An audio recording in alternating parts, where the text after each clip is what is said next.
स्वागत है जियोपोल आईएएस में। जैसा कि आप सभी लोग जानते हैं कि हम लोगों ने लक्ष्मीकांत सर की बुक पूरी कंप्लीट करने का निश्चय किया है और हमारी क्लासेस चल रही हैं।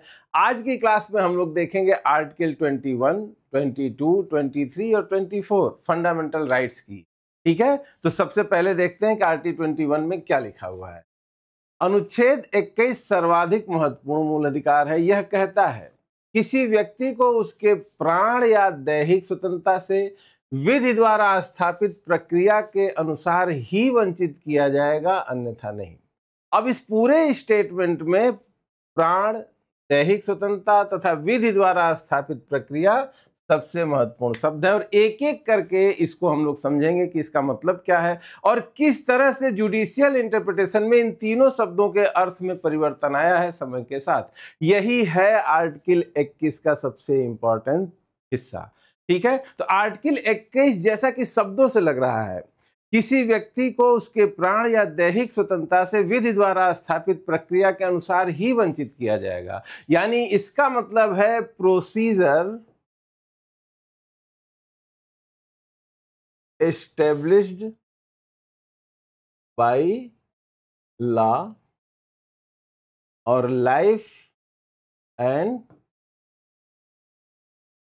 पर्सनल फ्रीडम, ये तीन चीजें हैं। इन्हीं तीनों के अर्थ में समय के साथ परिवर्तन हुआ है। अब शुरुआती अर्थ अगर आप देखेंगे तो आपको ये लगेगा कि अगर किसी को उसकी लाइफ और पर्सनल फ्रीडम से वंचित किया गया है, यानी किसी को मान लीजिए कि गिरफ्तार किया गया है, तो गिरफ्तार करने वाला जो अधिकारी है उसका एक ही केवल जिम्मेदारी है उसकी कि वो कोई न कोई कानून दिखा सके और ऐसा कानून दिखाए जो प्रोसीजर के हिसाब से बना हो। विधि द्वारा स्थापित प्रक्रिया यानी विधि कौन बनाता है? हमारी लेजिस्लेचर बनाती है। तो इसका शाब्दिक अर्थ यह है कि किसी भी व्यक्ति को उसकी लाइफ और पर्सनल फ्रीडम, प्राण और दैहिक स्वतंत्रता से वंचित अगर किया गया है तो जो ऑफिसर है उसकी जिम्मेदारी सिर्फ इतनी है कि वो कोई न कोई कानून दिखा सके कि इस कानून के तहत इनको गिरफ्तार किया गया है। इसका मतलब यह हुआ कि कार्यपालिका के ऊपर यह लागू है। एग्जीक्यूटिव कोई काम करती है ऐसा जिससे किसी की प्राण और दैहिक स्वतंत्रता पर संकट उत्पन्न होता है, तब ये आर्टिकल सीधा सीधा उस पर लागू हो रहा है।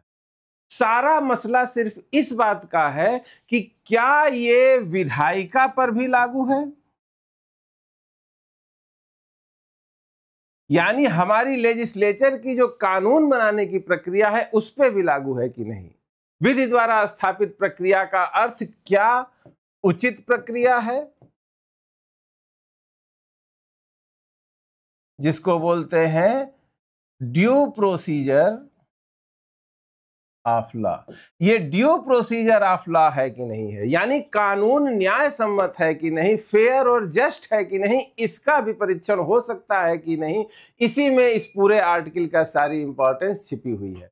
सबसे बड़ी बात यह है कि हमारे यहाँ जब से कॉन्स्टिट्यूशन हमारा लागू हुआ तब इसका यह शाब्दिक अर्थ ही लिया जाता था और सुप्रीम कोर्ट ने कहा था कि प्रोसीजर एस्टेब्लिश बाय लॉ का मतलब ड्यू प्रोसीजर ऑफ लॉ नहीं है।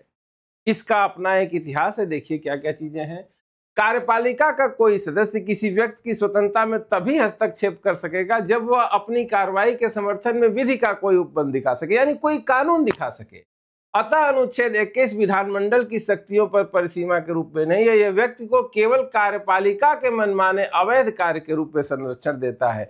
ये इसका शाब्दिक अर्थ निकल कर आ रहा है। परंतु बाद में उच्चतम न्यायालय ने न्यायिक पुनर्वलोकन की शक्ति अपने पास रखी और कहा प्रक्रिया का अर्थ है उचित प्रक्रिया, fair process, just process, due process, यानी कि अब ड्यू प्रोसेस आ गया। इसका क्या मतलब है कि अब अनुच्छेद 21 मनमाने विधि निर्माण से भी सुरक्षा देता है। दृष्टिकोण में इस परिवर्तन का अपना इतिहास है। जो इंपॉर्टेंट केसेस हैं इसको भी ध्यान में रखिए कि कैसे कैसे चेंज हुआ है। सबसे पहला केस था ए.के. गोपालन का 1950 का। इस केस में उच्चतम न्यायालय ने यह निर्धारित किया कि हमारे संविधान में अनुच्छेद 21 के तहत दैहिक स्वतंत्रता का नैसर्गिक विधि का ऐसा कोई रक्षोपाय नहीं है, यानी कि ये जो आर्टिकल 21 है वो हमारी लेजिस्लेचर पे, विधायिका पे लागू नहीं होता है। इसके परिणाम स्वरूप जब सक्षम विधानमंडल द्वारा दैहिक स्वतंत्रता छीन ली जाती है तो प्रभावित व्यक्ति कोई उपचार नहीं मिल पाता। यानी कि प्रभावित व्यक्ति अगर कोई कानून अगर अन्यायपूर्ण हमारी विधायिका ने बना दिया और उस कानून के तहत किसी को गिरफ्तार कर दिया गया, तो आर्टिकल 21 इसमें कुछ नहीं कर सकता। किसी व्यक्ति को वैध रूप से कानून द्वारा उसकी व्यक्तिगत दैनिक स्वतंत्रता से वंचित किया जा सकता है। उस कानून की युक्तता पर प्रश्न चिन्ह नहीं लगा सकता। मतलब कानून अगर लेजिस्लेचर ने बना दिया है तो उसका पुनर्विलोकन नहीं होगा। वो रीजनेबल है कि नहीं, फेयर है कि नहीं, जस्ट है कि नहीं, इसका कोई डिसीजन नहीं हो सकता है। ये कब का केस है? ए.के. गोपालन का, 1950 का। लेकिन 27-28 साल बीतने के बाद सुप्रीम कोर्ट के अपने व्यू में बहुत बड़ा परिवर्तन आया। और वो परिवर्तन किस केस में आया? वो आया मेनका गांधी का केस 1978। इस मामले में गोपालन के मामले के फैसले को उलटते उच्च न्यायालय ने स्पष्ट रूप से निम्नलिखित सिद्धांत दिए। उसने क्लियर कर दिया सुप्रीम कोर्ट ने कि 21 का जो विस्तार है वो विधायिका तक होगा, और किस तरह होगा और क्यों होगा इसका पूरा कारण भी दिया। पहली बात क्या कही? अनुच्छेद 19 और 21 के बीच कोई लोहे की दीवार बनाकर विभाजन नहीं किया गया है। अनुच्छेद 21 में दैहिक स्वातंत्र अभिव्यक्ति का परिवेश अत्यंत विस्तारवान है। इसमें अनेक अधिकार आते हैं। इनमें से कुछ को अनुच्छेद 19 में सम्मिलित करके विशेष संरक्षण दिया गया है। अतः अनुच्छेद 19 और 21 परस्पर व्याप्त हैं। इसके परिणाम स्वरूप 21 में आने वाली विधि द्वारा भी अनुच्छेद 19 की अपेक्षाओं की पूर्ति होना चाहिए। अतः राज्य द्वारा बनाई गई विधि युक्त होनी चाहिए। अब इस पूरे मामले को एक चीज से समझिए जो हमने पहले बताया था। उच्चतम न्यायालय ने पहले क्या कहा था?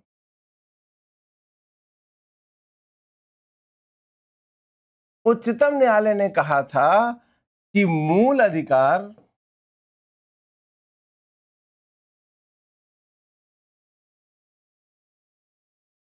इसलिए नहीं मिले हैं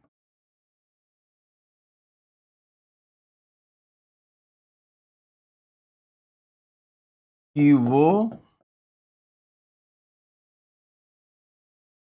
संविधान के भाग 3 में लिखे हैं, बल्कि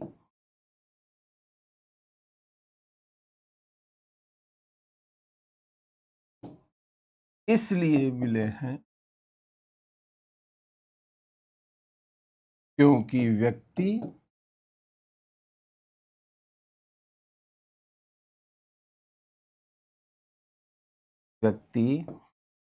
मनुष्य होने के नाते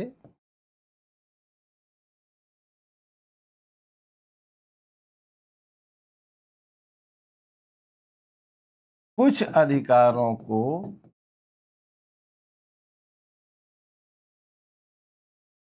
जन्म से धारण करता है।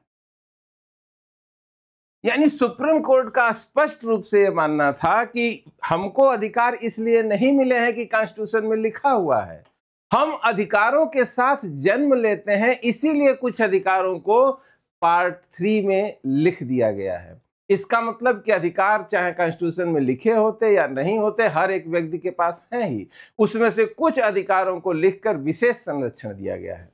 मेनका गांधी के केस में क्या कहा सुप्रीम कोर्ट ने कि आर्टिकल 19 और आर्टिकल 21 परस्पर व्याप्त हैं।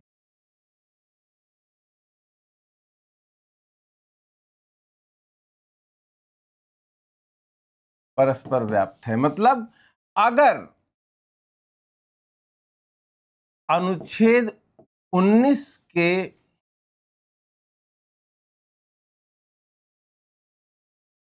अंतर्गत आने वाले कानून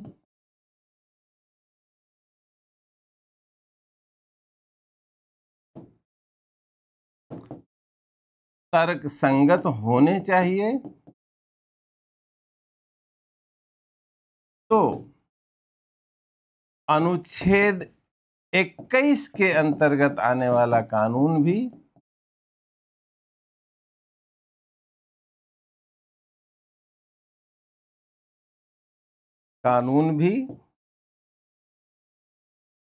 तर्क संगत या युक्तियुक्त होना चाहिए। एकदम सीधी सी बात है। सुप्रीम कोर्ट ने कहा कि अनुच्छेद 21 में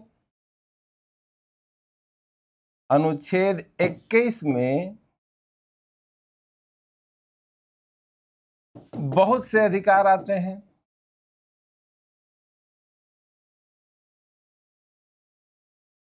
अनुच्छेद 21 में बहुत से अधिकार आते हैं।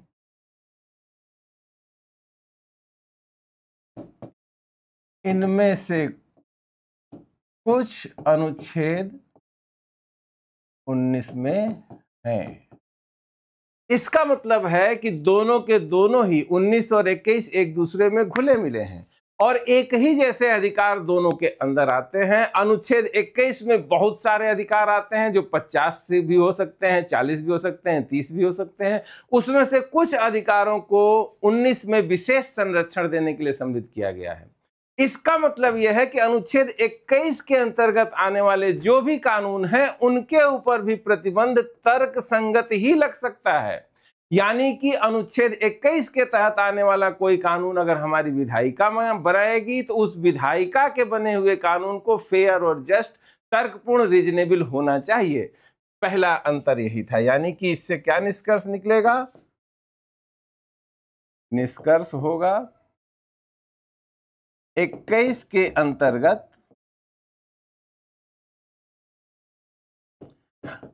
आने वाले कानून को भी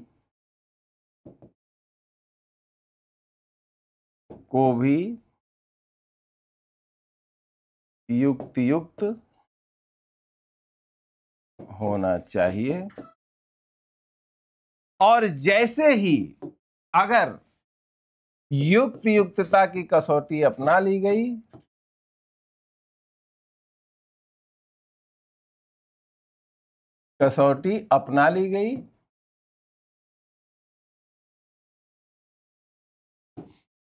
इसका परिणाम क्या है? इसका परिणाम है कि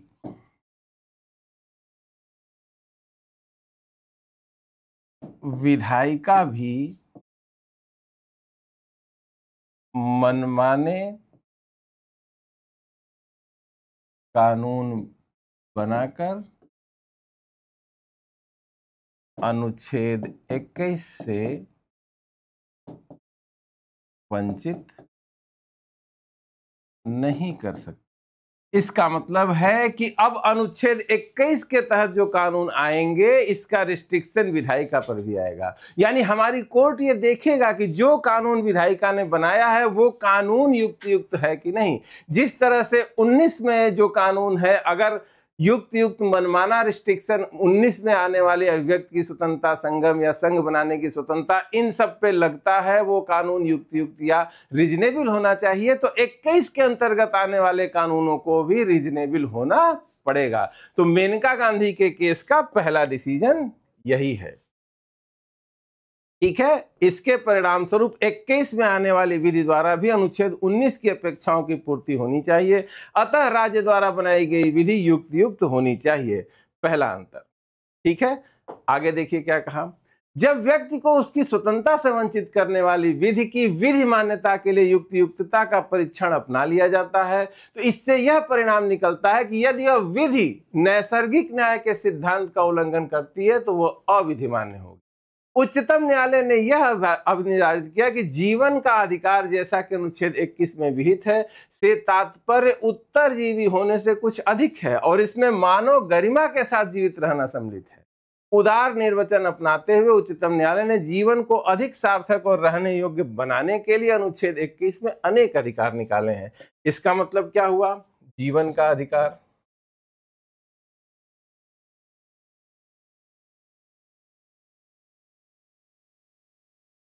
पहले उच्चतम न्यायालय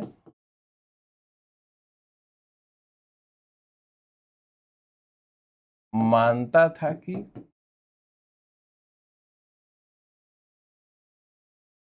जीवन का अर्थ है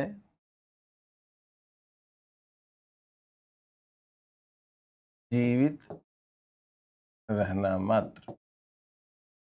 बाद में उच्चतम न्यायालय ने क्या कहा?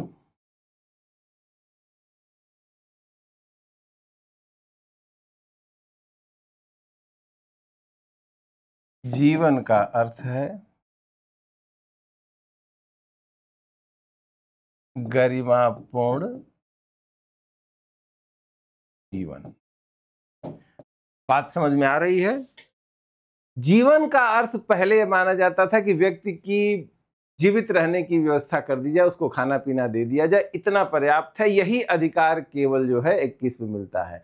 लेकिन आगे आने वाले समय में मेनका गांधी के केस तक पहुंचते पहुंचते सुप्रीम कोर्ट ने कहा कि जीवन का अर्थ केवल उत्तरजीविता से नहीं है।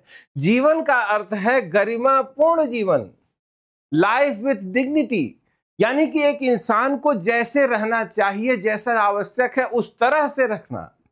और जैसे ही गरिमापूर्ण जीवन की बात की जाएगी, अब केवल भोजन नहीं, अच्छा भोजन, शिक्षा, स्वास्थ्य, शांति से रहना, विदेश जाना, इंश्योरेंस का अधिकार, बहुत सारे अधिकार अब हो जाएंगे। यानी वो सारी चीजें जो एक सभ्य समाज में जीवित रहने के लिए व्यक्ति को चाहिए, वो सारी की सारी अधिकार जो है अनुच्छेद 21 में शामिल हो जाएंगे। तो अंतर क्या हुआ?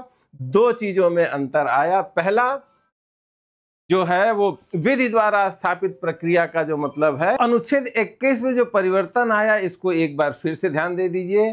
पहला परिवर्तन आया, जीवन का मतलब क्या हो गया? गरिमापूर्ण जीवन, यानी लाइफ विथ डिग्निटी। ठीक है? और विधि द्वारा स्थापित प्रक्रिया, ये विधि द्वारा स्थापित प्रक्रिया जो थी ये हो गई विधि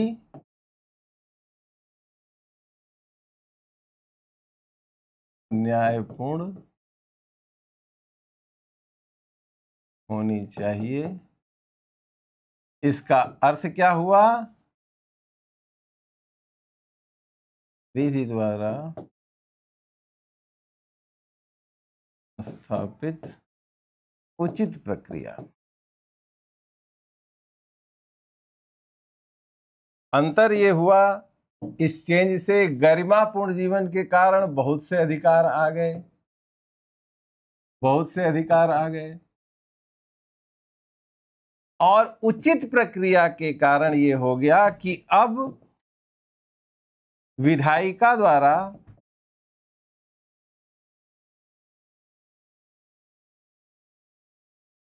बनाए गए कानूनों का भी न्यायिक पुनर्विलोकन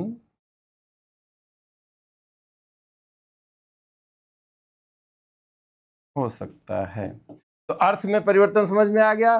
जीवन का मतलब गरिमापूर्ण जीवन, तो इसमें बहुत सारे अधिकार आ गए। विधि द्वारा स्थापित प्रक्रिया का मतलब विधि न्यायपूर्ण होनी चाहिए, विधि द्वारा स्थापित उचित प्रक्रिया। और जैसे ही उचित प्रक्रिया की बात होगी, अब न्यायालय के पास ये अधिकार हो जाएगा कि कोई अन्यायपूर्ण कानून अगर हमारी विधायिका द्वारा बनाया गया तो उसको भी वो निरस्त कर सकती है। और इसी कारण से आर्टिकल 21 में बहुत सारे अधिकार शामिल किए गए सुप्रीम कोर्ट द्वारा समय समय पर। वो अधिकार कौन से हैं? बंधुआ मजदूर न बनाए जाने और छोड़े जाने पर पुनर्वास का अधिकार, जीविका का अधिकार, अच्छे पर्यावरण का अधिकार, उचित जीवन बीमा पॉलिसी का अधिकार, अच्छे स्वास्थ्य का अधिकार, भोजन, पानी, शिक्षा, चिकित्सकीय देखरेख और आश्रय का अधिकार, बंदी को जीवन की मूलभूत आवश्यकताओं का अधिकार, शीघ्र और खुले विचारण का अधिकार।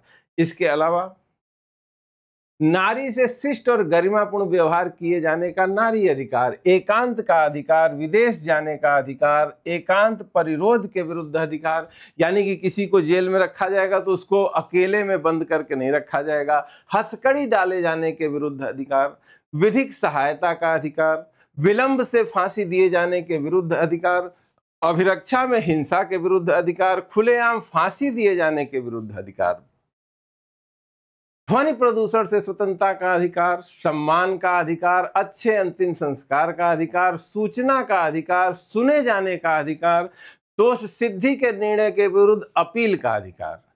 अगला है भुलाए जाने का अधिकार, राइट टू फॉरगॉटन। ये आज के समय में इंपॉर्टेंट हुआ तो सुप्रीम कोर्ट ने इसको भी शामिल किया। यह अधिकार कुछ परिस्थितियों में किसी व्यक्ति के बारे में निजी जानकारी को इंटरनेट खोजों और अन्य निर्देशिकाओं से हटाने के अधिकार को संदर्भित करता है। आप खुद खोद कर देखिए, मान लीजिए किसी व्यक्ति के बारे में कोई आपत्तिजनक वीडियो इंटरनेट पर चल रही है, तो क्या ये जरूरी है कि उसके जीवन के 20 साल 25 साल बाद भी वो वीडियो प्रसारित रहे? इसका मतलब है कि अगर कोई ऐसी चीज है जिससे किसी की मानहानि हो रही है तो वो इंटरनेट से भी हटाए जाने का अधिकार व्यक्ति के पास होना चाहिए। ये भी आर्टिकल 21 में शामिल किया गया है। लेकिन इसके साथ ही न्यायालय ने इच्छा मृत्यु और सहायता से आत्महत्या को वैध नहीं माना है तथा जीवन के अधिकार में आत्महत्या के अधिकार को सम्मिलित नहीं किया है। तो अनुच्छेद 21 का जो अर्थ है वो बहुत विस्तारवान है और 1950 से 1978 तक संकुचित व्याख्या सुप्रीम कोर्ट ने की थी, लेकिन 78 के मेनका गांधी के केस में उसने 2 परिवर्तन किए। विधि द्वारा स्थापित प्रक्रिया को उसने ड्यू प्रोसीजर ऑफ लॉ कर दिया, यानी कि विधि द्वारा स्थापित उचित प्रक्रिया, प्रक्रिया का मतलब उचित प्रक्रिया, यानी कि जो कानून है उसको भी फेयर और जस्ट होना चाहिए। और जो जीवन था उसको उत्तरजीविता से हटाकर गरिमापूर्ण जीवन से जोड़ दिया, और गरिमापूर्ण जीवन आज के सभ्य समाज में जीने के लिए ये सारे अधिकार होने चाहिए। इसीलिए अलग अलग केस जैसे जैसे सुप्रीम कोर्ट के सामने आते गए उसने अलग अलग तरह से सारे अधिकारों को उसमें शामिल किया। ठीक है, तो आर्टिकल 21 हो गया। अब अगला आर्टिकल इससे जुड़ा हुआ है आर्टिकल 21 से, अनुच्छेद 21 से। ये संविधान संशोधन के माध्यम से आया। इसके द्वारा प्राथमिक शिक्षा को मूल अधिकार बनाया गया। अनुच्छेद 21A कहता है राज्य 6 से 14 वर्ष तक के सभी बच्चों को कानून द्वारा निर्धारित प्रक्रिया के अनुसार मुफ्त और अनिवार्य शिक्षा प्रदान करेगा। संविधान के 86वें संशोधन अधिनियम 2002 द्वारा स्थापित, यानी कि अब प्राथमिक शिक्षा हर एक बच्चे का मूल अधिकार यह सुनिश्चित हो गया 21A से।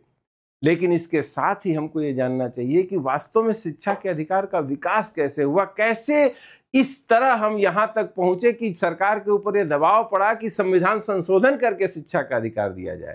इससे रिलेटेड सबसे पहली घटना है 1990 में राम मूर्ति समिति की रिपोर्ट। इस रिपोर्ट ने अनिवार्य शिक्षा के अधिकार को सुनिश्चित करने की सिफारिश की।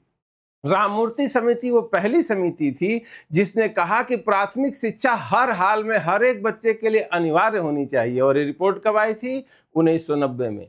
इसके बाद एक घटना क्या है, सर्वोच्च न्यायालय ने मोहनी जैन बनाम कर्नाटक राज्य तथा अन्य 1992 के मामले में शिक्षा के अधिकार को अनुच्छेद 21 के प्राण एवं दैहिक स्वतंत्रता के अधिकार के हिस्से के रूप में मान्यता दी।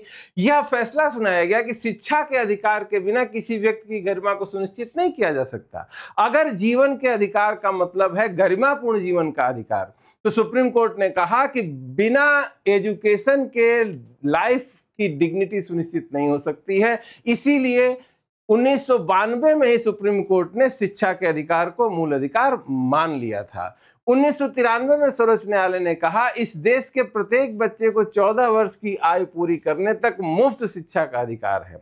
तत्पश्चात उसका शिक्षा का अधिकार राज्य की आर्थिक क्षमता और विकास की सीमाओं के अधीन है, यानी कि चाहे सरकार के पास संसाधन हो या न हो, हर हाल में 14 वर्ष की उम्र तक उसकी शिक्षा देना सरकार की ड्यूटी है, उसका दायित्व है। हाँ, उसके बाद की शिक्षा सरकार डिसाइड कर सकती है कि उसके पास कितने संसाधन है, वो संसाधन खर्च कर सकती है कि नहीं। तापस मौजूदार समिति की स्थापना 1999 में की गई थी, जिसने अनुच्छेद 21A को सम्मिलित करने का वचन दिया था। यही सबसे इंपॉर्टेंट चीज है कि आर्टिकल 21A तापस मौजूदार समिति की सिफारिश पर डाला गया था। इसके बाद 86वें संशोधन अधिनियम 2002 पारित किया गया। अनुच्छेद 21A के अनुसरण में संसद ने बच्चों को मुफ्त और अनिवार्य शिक्षा अधिकार अधिनियम 2009 को अधिनियमित किया और शिक्षा के अधिकार को पूरे देश में लागू किया। ठीक है, तो ये केस आपको याद रखना है। तापस मजूमदार समिति, इसने जो है ये सिफारिश की थी कि 21A को संविधान में शामिल किया जाए। इसका पूरा ड्राफ्ट उसने दिया था कि इसमें कौन कौन सी चीजें शामिल होंगी। साथ ही मोहिनी जैन का जो मामला था, इसमें जो है सुप्रीम कोर्ट ने कहा था कि प्राण एवं दैहिक स्वतंत्रता के अधिकार में शिक्षा का अधिकार भी शामिल है। क्यों? क्योंकि अशिक्षित व्यक्ति का जीवन गरिमापूर्ण नहीं हो सकता है। अगर हमको प्रत्येक व्यक्ति के गरिमापूर्ण जीवन को सुनिश्चित करना है तो उसको शिक्षा देनी ही पड़ेगी। ठीक है, आइए आगे चलते हैं। अगला अधिकार है स्वतंत्रता के अधिकार से जुड़ा हुआ आर्टिकल 22, आर्टिकल 22। बहुत ही इंपॉर्टेंट आर्टिकल है ये जो व्यक्ति गिरफ्तार किया जा रहा है, जो गिरफ्तारी में है, उसके कुछ अधिकार सुनिश्चित किए गए, इससे रिलेटेड है। देखिए, अनुच्छेद मनमानी गिरफ्तारी और निरोध से संरक्षण। अनुच्छेद 22 के खंड 1 और 2 में मनमानी गिरफ्तारी और निरोध के विरुद्ध जिन रक्षोपायों का उपबंध किया गया है वे है। 22 के पार्ट 1 और पार्ट 2 में उन व्यक्तियों के अधिकारों की रक्षा की गई है जिनको पुलिस गिरफ्तार कर रही है। जो व्यक्ति गिरफ्तार हो रहा है उसके क्या क्या अधिकार हैं, ये 22 में दिया है। पहला, गिरफ्तार व्यक्ति को गिरफ्तारी के कारणों से यथाशीघ्र अवगत कराया जाएगा, यानी बिना कारण बताए किसी को गिरफ्तार नहीं किया जाएगा। दूसरा, किसी व्यक्ति को अपनी रुचि के विधि व्यवसायी से परामर्श करने और प्रतिरक्षा करने के अधिकार से वंचित नहीं किया जाएगा, यानी कि जब गिरफ्तार कोई व्यक्ति होगा तो उसको अपनी पसंद के वकील से मिलने की छूट दी जाएगी। तीसरा, गिरफ्तार व्यक्ति को गिरफ्तारी के स्थान से निकटतम मजिस्ट्रेट के न्यायालय तक की यात्रा के लिए आवश्यक समय को छोड़कर ऐसी गिरफ्तारी से 24 घंटे के अंदर निकटतम मजिस्ट्रेट के समक्ष पेश किया जाएगा और किसी व्यक्ति को मजिस्ट्रेट के प्राधिकार के बिना 24 घंटे से अधिक समय तक गिरफ्तार नहीं रखा जाएगा। इसका मतलब है कि जो भी व्यक्ति गिरफ्तार होगा 24 घंटे के अंदर उसको मजिस्ट्रेट के सामने पेश करना है। गिरफ्तारी का स्थान जहां भी हो उसके जो सबसे नजदीकी मजिस्ट्रेट है उसी के सामने पेश करना पड़ेगा उसको। और ये 24 घंटे का जो समय है इसमें यात्रा के समय को हटा दिएगा। मान लीजिए कि जहां गिरफ्तार हुआ वहां से 1 घंटे की दूरी है निकटतम मजिस्ट्रेट की, जो भी सबसे नजदीकी मजिस्ट्रेट है, तो केवल 25 घंटे उसको गिरफ्तार रख सकते हैं, यानी 24 घंटे के अंदर उसको मजिस्ट्रेट के सामने पेश करना ही होगा। तो 22 के कौन कौन से अधिकार हो गए? तुरंत कारण बताया जाएगा, उसकी पसंद के वकील से उसको मिलने दिया जाएगा और 24 घंटे के अंदर उसको मजिस्ट्रेट के सामने पेश किया जाएगा। इससे एक बात सिद्ध हो गई कि सरकार किसी व्यक्ति को बिना जुडिशरी के मजिस्ट्रेट की आज्ञा के 24 घंटे से ज्यादा गिरफ्तार नहीं रख सकती। लेकिन अन्य अधिकारों की तरह इसके भी कुछ अपवाद हैं। वो अपवाद क्या है? देखिए, ये रक्षोपाय इन्हें उपलब्ध नहीं होंगे। पहला, शत्रु अन्य देशीय। इसका मतलब है कि जो एनिमी एलियंस हैं, ऐसे देश जिससे भारत की शत्रुता है, जिससे युद्ध चल रहा है, उस देश का कोई नागरिक अगर भारत में है तो उसके साथ वो 22(1) और 22(2) की सुरक्षा नहीं मिलेगी उसको। इसका मतलब है कि 24 घंटे में मजिस्ट्रेट के पास भी भेजना जरूरी नहीं है, उसको कारण भी बताना जरूरी नहीं है, उसके लिए वकील दिया जाए ये भी जरूरी नहीं है। तो एनिमी एलियन को छोड़ के जो अनुच्छेद 22(1) और 2 की सुरक्षा है वो सभी व्यक्तियों को है, भारत के नागरिकों को है और विदेशी नागरिकों को भी है जो भारत की धरती पर हैं। केवल किसको नहीं है? जो शत्रु अन्य देशीय एनिमी एलियन है, ऐसे देश के निवासी हैं जिससे भारत का शत्रुतापूर्ण संबंध है। दूसरा, निवारक निरोध का उपबंध करने वाली विधि के अधीन, यानी प्रिवेंटिव डिटेंशन में जिसको रखा गया है, इस व्यक्ति को भी ये अधिकार नहीं मिलेंगे। प्रिवेंटिव डिटेंशन या निवारक निरोध का अर्थ क्या होता है? निवारक निरोध का अर्थ किसी व्यक्ति का विचारण किए बिना निरोध। दंड स्वरूप निरोध का उद्देश्य किसी व्यक्ति को उसके द्वारा किए गए कार्य के लिए न्यायालयों द्वारा विचारण करके दिया गया दंड है। निवारक निरोध का उद्देश्य उसे कुछ कार्य करने से रोकना है। इसका मतलब है कि जैसे अगर किसी व्यक्ति ने किसी कानून का उल्लंघन किया तो उसको गिरफ्तार किया जाएगा, उसके बाद फिर उसको मजिस्ट्रेट के सामने पेश किया जाएगा और न्यायालय यह फैसला करेगा कि उसको कितने दिन जेल में रखा जाना चाहिए। यह हुआ कृत्य करने के बाद उसको दंड देना। प्रिवेंटिव डिटेंशन या निवारक निरोध में होता है कि इस बात की अगर आशंका है कि इस व्यक्ति को अगर गिरफ्तार नहीं किया गया तो वो कोई न कोई अपराध करेगा, तो उसके अपराध करने से पहले ही उसको गिरफ्तार कर लेना। तो इससे रिलेटेड जो कानून होते हैं उन्हीं को बोलते हैं निवारक निरोध। किसी व्यक्ति को अपराध करने से पहले ही अपराध से रोकने के लिए, गिरफ्तार करने के लिए किया जाता है, इसको बोलते हैं निवारक निरोध। और निवारक निरोध के तहत अगर किसी को गिरफ्तार किया गया, प्रिवेंटिव डिटेंशन में किसी को रखा गया है, तो उसको 22(1) और 22(2) की सुरक्षा नहीं मिलेगी। यानी उसको कारण बताना जरूरी नहीं होगा, उसको तुरंत वकील से मिलने की सुविधा नहीं दी जाएगी, और 24 घंटे के अंदर उसको मजिस्ट्रेट के सामने पेश करना भी जरूरी नहीं होगा। लेकिन हमारा संविधान जो लोग प्रिवेंटिव डिटेंशन में हैं उनको भी अकेला नहीं छोड़ता है, उनके भी कुछ अधिकारों को सुनिश्चित करने के लिए ही 22 में आगे के आर्टिकल्स रखे गए हैं, जिसमें जिस व्यक्ति को सरकार ने प्रिवेंटिव डिटेंशन में रखा उसके भी कुछ अधिकारों को सुनिश्चित किया गया है। वो अधिकार कौन से हैं? संविधान में विधानमंडल को निवारक निरोध का उपबंध करने वाली विधि बनाने के लिए मौका दिया गया है। यानी कि हमारा जो लेजिस्लेचर है वो निवारक निरोध का कानून बना सकती है। किसके लिए? राज्य की सुरक्षा के लिए, लोक व्यवस्था बनाए रखने के लिए, समुदाय के आवश्यक प्रदान और सेवाओं को बनाए रखने, या रक्षा विदेश कार्य भारत की सुरक्षा के कारणों से हो सकता है। यानी ये 4 ऐसी चीजें हैं जिसके लिए हमारा लेजिस्लेचर यानी सेंट्रल गवर्नमेंट और राज्य सरकार दोनों ही बना सकती हैं अपनी, मतलब क्या बोलते हैं, निवारक निरोध का कानून बना सकती हैं। इससे रिलेटेड 7वीं अनुसूची में सूची 1 यानी ये है संघ सूची, संघ सूची की प्रविष्टि 9 है, और सूची 2 यानी समवर्ती सूची, समवर्ती सूची की प्रविष्टि 3। यानी कि केंद्र भी निवारक निरोध का कानून बना सकता है और राज्य सरकारें भी निवारक निरोध से रिलेटेड कानून बना सकती है। और ये आधार क्या हो सकते हैं? राज्य की सुरक्षा, लोक व्यवस्था बनाए रखना, समुदाय के लिए आवश्यक प्रदान सेवाओं को बनाए रखना, यानी कालाबाजारी को रोकना। कालाबाजारी, अगर सरकार को लगेगा कि कोई व्यक्ति जो है बहुत ज्यादा सामान को अपने पास रख रहा है, तो उस व्यक्ति को भी रखने की प्लानिंग कर रहा है, तो उसको रोकने के लिए उस व्यक्ति को भी निवारक निरोध के तहत गिरफ्तार किया जा सकता है। और इसके लिए कानून बनाने के लिए हमारी जो विधानमंडल है वो सक्षम है। रक्षा, विदेश कार्य, भारत की सुरक्षा के लिए भी ऐसा कानून बनाया जा सकता है। ठीक है, तो ये 7वीं अनुसूची में दिया है। अब अनुच्छेद 22 यहाँ कहाँ सक्रिय होता है? हमने आपको बताया ना कि जो व्यक्ति निवारक निरोध में है उसके भी कुछ अधिकारों को संरक्षण दिया गया है। वो अधिकार कौन से हैं? संविधान उपर्युक्त शक्ति के दुरुपयोग के विरुद्ध कुछ रोक-छपायों का उपबंध करता है। यह अनुच्छेद 22(4) से अनुच्छेद 22(7) तक है। और क्या क्या है इसमें देखिए, जब किसी व्यक्ति को निवारक निरोध की किसी विधि के अधीन गिरफ्तार किया जाता है तो सरकार ऐसे व्यक्ति को केवल 3 माह तक गिरफ्तार कर रख सकती है। इसका मतलब है कि सामान्य कानून के तहत आरोप लगा के व्यक्ति को 24 घंटे के लिए रखा जा सकता है बिना मजिस्ट्रेट की अनुमति के, लेकिन निवारक निरोध में केवल 3 महीने। अगर प्रिवेंटिव डिटेंशन में किसी को रखना है तो मैक्सिमम समय सीमा कितनी है? 3 महीना।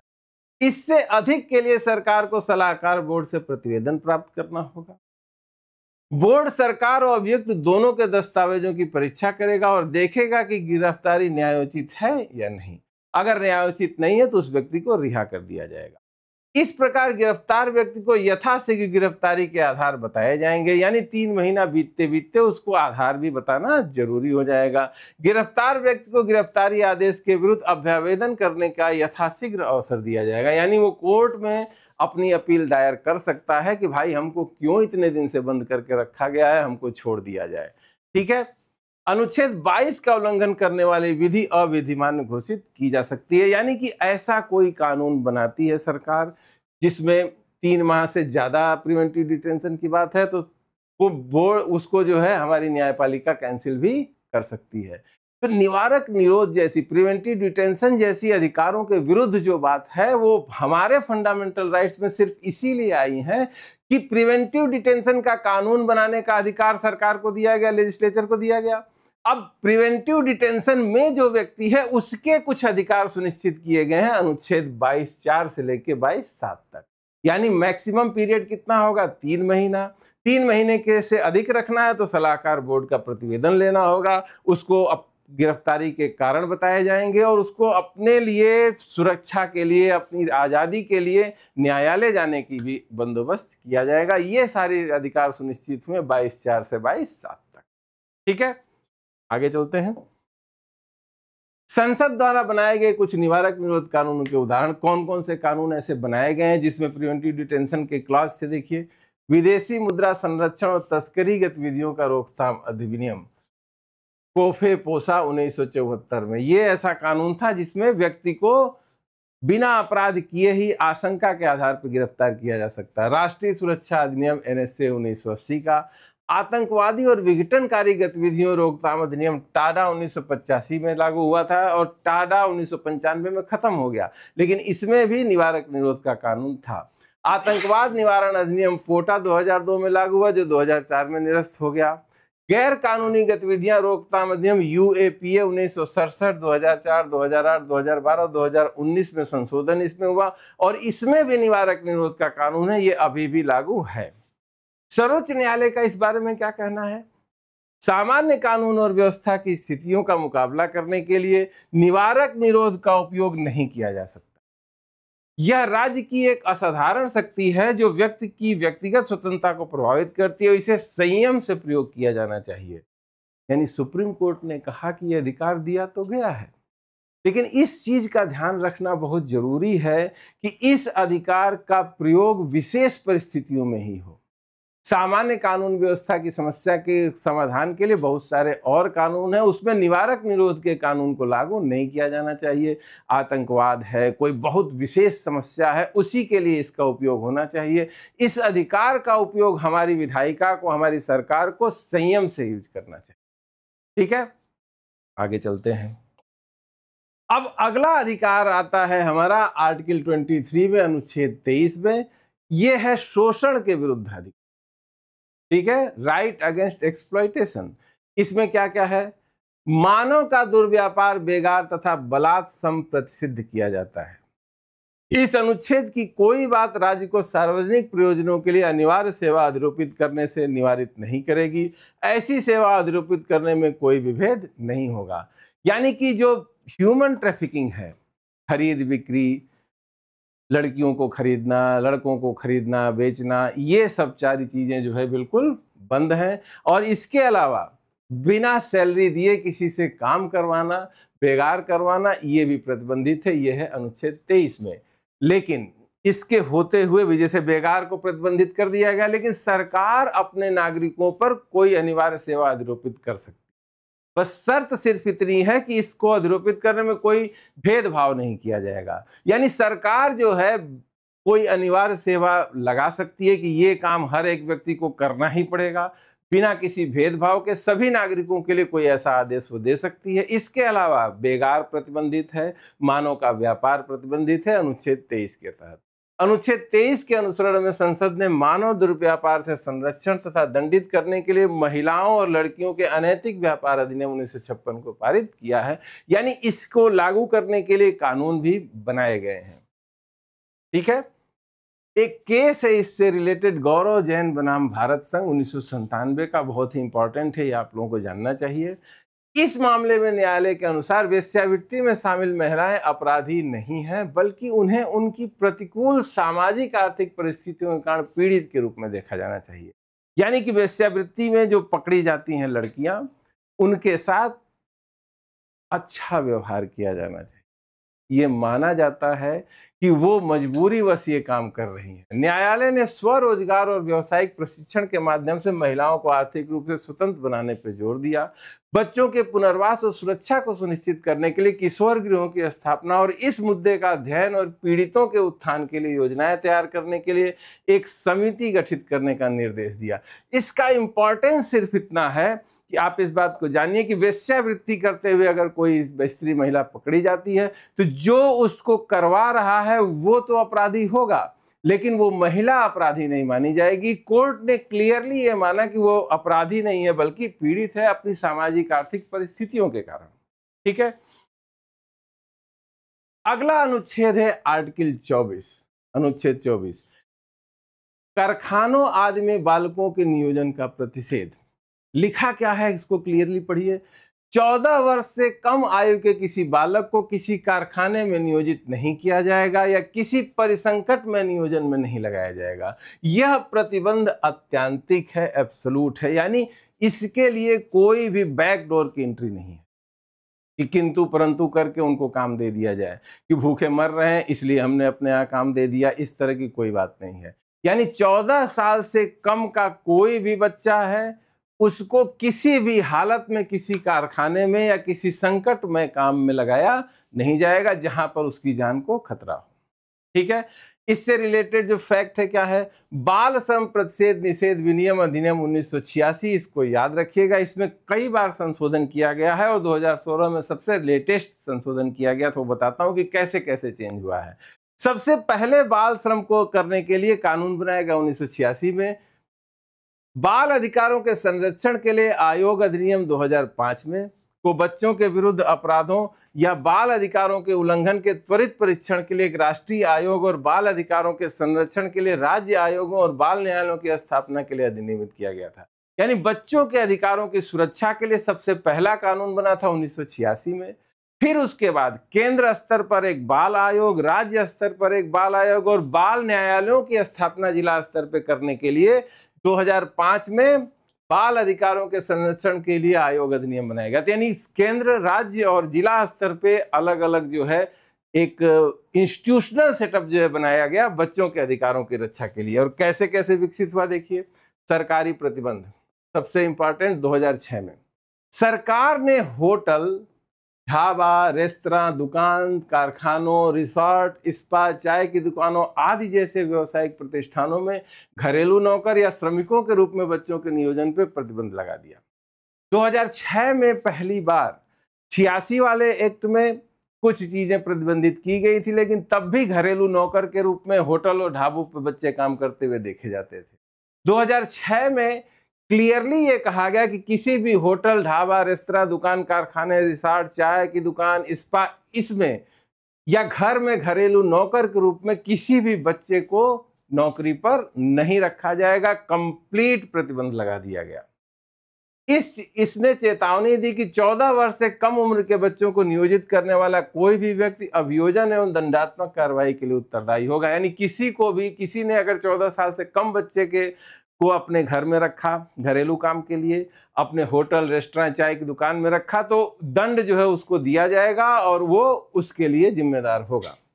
इसके बाद इससे इंपॉर्टेंट एक और केस है, बचपन बचाओ आंदोलन बनाम भारत संघ और अन्य 2011। भारत में सर्कस में बाल कलाकारों का नेपाल से दुर्व्यापार किया जा रहा था और उनका मानसिक, शारीरिक यौन शोषण किया जा रहा था। सर्वोच्च न्यायालय ने सर्कस में बच्चों के रोजगार पर रोक लगाने, ऐसे बच्चों को रोजगार देने वाले सर्कस पर छापा मारने और बाल पीड़ितों के लिए पुनर्वास योजनाओं की स्थापना करने का आदेश दिया। यानी इसने सर्कस में बच्चों के यूज पर पूर्ण प्रतिबंध सुप्रीम कोर्ट ने लगाया। ये कब की घटना है? 2011 की, याद रखिएगा। बचपन बचाओ आंदोलन बनाम भारत संघ, ये केस था। इस केस में सुप्रीम कोर्ट ने कहा कि सर्कस में किसी भी बच्चे को काम में नहीं लगाया जाएगा। ठीक है, अगला चेंज, बाल श्रम निषेध विनियम संशोधन अधिनियम 2016। 86 का अधिनियम जो था, बाल श्रम निषेध विनियोजन अधिनियम 2086 में संशोधन करके अधिनियमित किया गया था और इससे क्या हुई? पूर्ण प्रतिबंध की शुरुआत हुई। यह संशोधन अधिनियम सभी व्यवसायों और कार्यों में 14 वर्ष से कम उम्र के बच्चों के नियोजन पर रोक लगाता है। इससे पहले यह प्रतिबंध 18 पेशों और 65 प्रक्रियाओं पर लागू था।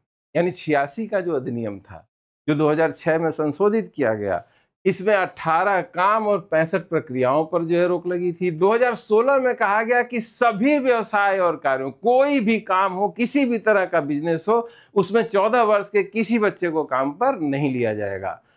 खतरनाक कार्यों में रोजगार प्रतिबंध संशोधन अधिनियम कुछ खतरनाक व्यवसायों और प्रक्रियाओं में किशोरों यानी 14 से 18 वर्ष की आयु के रोजगार पर भी रोक लगाता है। यानी यह संशोधन अधिनियम केवल 14 वर्ष के कम बच्चे जो हैं, इनको तो कहता है कि कोई भी काम इनसे नहीं करवाया जाएगा, कोई भी व्यवसायिक काम ये नहीं करेंगे। साथ ही साथ 14 से 18 वर्ष की आयु के जो बच्चे हैं, इनको भी खतरनाक काम में नियोजित नहीं किया जाएगा। इसका अपवाद, एक्सेप्शन क्या है? यह बाल श्रम को पारिवारिक या पारिवारिक उद्यमों में अनुमति देता है। बच्चे को श्रव्य दृश्य मनोरंजन उद्योग में कलाकार की भूमिका में अनुमति देता है। हालांकि इसमें कार्य के घंटों का उल्लेख नहीं है और केवल यह उल्लेख है कि बच्चे स्कूल के घंटों के बाद या छुट्टियों के दौरान काम कर सकते हैं। यानी आज के समय में केवल एक चीज आप याद रखिए कि बाल श्रम पे भारत में प्रतिबंध बिल्कुल कंप्लीट है। 14 वर्ष का कोई बच्चा कोई व्यावसायिक काम नहीं कर सकता है और 14 से 18 वर्ष की आयु के जो किशोर हैं, ये लोग जो है खतरनाक काम में काम नहीं कर सकते हैं, किसी खतरनाक फैक्ट्री में काम नहीं कर सकते हैं। बच्चे जो काम कर सकते हैं वो सिर्फ अपने घर में काम कर सकते हैं, परिवार में कोई उद्यम चल रहा है वहाँ काम कर सकते हैं, या टीवी या सिनेमा में एक्टिंग कर सकते हैं, लेकिन पढ़ाई के घंटे के बाद छुट्टी के समय। क्लियर? तो ये है आर्टिकल 24 बच्चों से रिलेटेड। तो आज की क्लास में हमने आर्टिकल 21, 22, 23 और 24 पढ़ा। अब अगली क्लास में हम जो है धर्म की स्वतंत्रता और का अधिकार पढ़ेंगे और इस चैप्टर को बिल्कुल खत्म करेंगे। हमारे चैनल से जुड़े रहिए, लाइक करिए, सब्सक्राइब करिए, अपनी पढ़ाई को एक नई दिशा दीजिए, एक नया रिफ्रेशमेंट लीजिए हमारे साथ। Thank you.